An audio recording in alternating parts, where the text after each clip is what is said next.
السلام علیکم ورحمۃ اللہ وبرکاتہ نحمده ونصلی علی رسولہ الکریم اما بعد فاعوذ باللہ من الشیطان الرجیم من ہمزہ ونفثہ ونفثہ بسم اللہ الرحمن الرحیم وعنہ رضی اللہ تعالی عنہ عن النبی صلی اللہ علیہ وآلہ وسلم اذا عطس احدکم فلیقل الحمد للہ وَلْيَقُلْ لَهُ أَخُوهُ يَرْحَمُكَ اللَّهُ فَإِذَا قَالَ لَهُ يَرْحَمُكَ اللَّهُ فَلْيَقُلْ لَهُ يَهْدِيكُمُ اللَّهُ وَيُصْلِحُ بَالَكُمْ رواه البخاری او كما قال النبي صلی اللہ علیہ وآلہ وسلم اللهم صل وسلم على نبینا محمد وبارک وسلم علیہ۔ امید کرتا ہوں تمام احباب خیر وافیت سے ہوں گے۔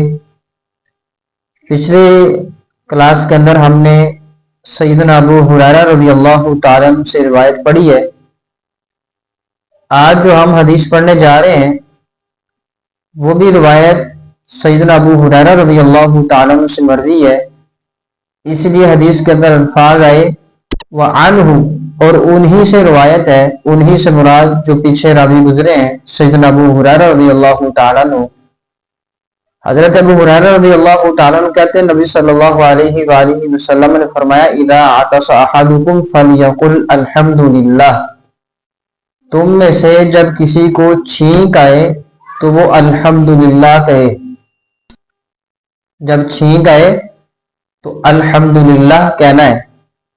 الحمد للہ سیدنا عمر بن خطاب رضی اللہ تعالیٰ عنہ کہتے ہیں کہ دنیا وما فیہا، دنیا کے اندر جو کچھ بھی ہے ان تمام چیزوں سے مجھے افضل جو ہے وہ اللہ اکبر کہنا ہے، اللہ اکبر کہنا ہے۔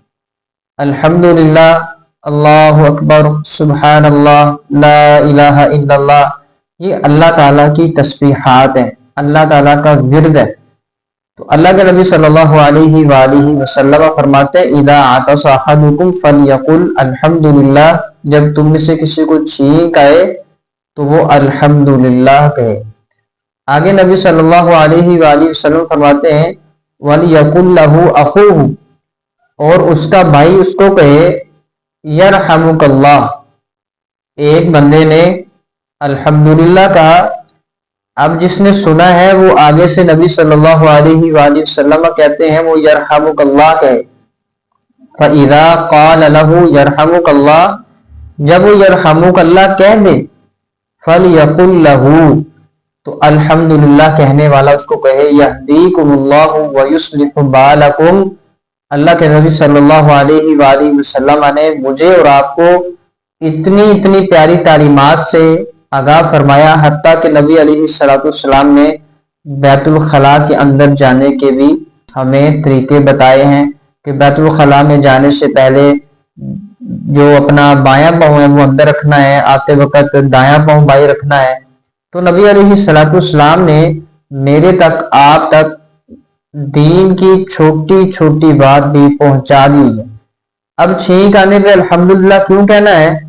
سائنس کہتی ہے کہ جب چھینک آتی ہے تو انسان کے دماغ کی جو رگیں ہوتی ہیں یا کوئی فضلات ہوتے ہیں، تو جب چھینک آتی ہے تو وہ فضلات خارج ہو جاتے ہیں اور جو رگیں ہوتی ہیں وہ کھل جاتی ہیں۔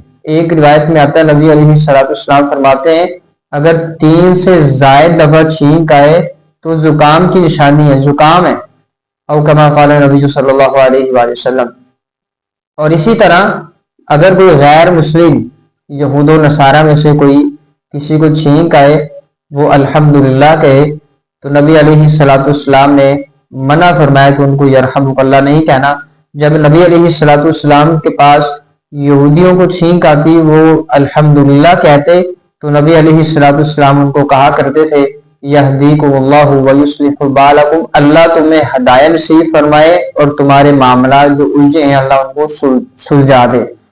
تو الحمدللہ چھینک آئے تو الحمدللہ، جس نے الحمدللہ سنا ہے وہ یرحمک اللہ کہے گا، اور جس نے الحمدللہ کہا تھا وہ یرحمک اللہ کے بدلے میں یہ دعا دے گا کہ یہدیکم اللہ ویصلح بالکم، اللہ تمہیں ہدایت دے اور تمہارے معاملات کو سلجھا دے۔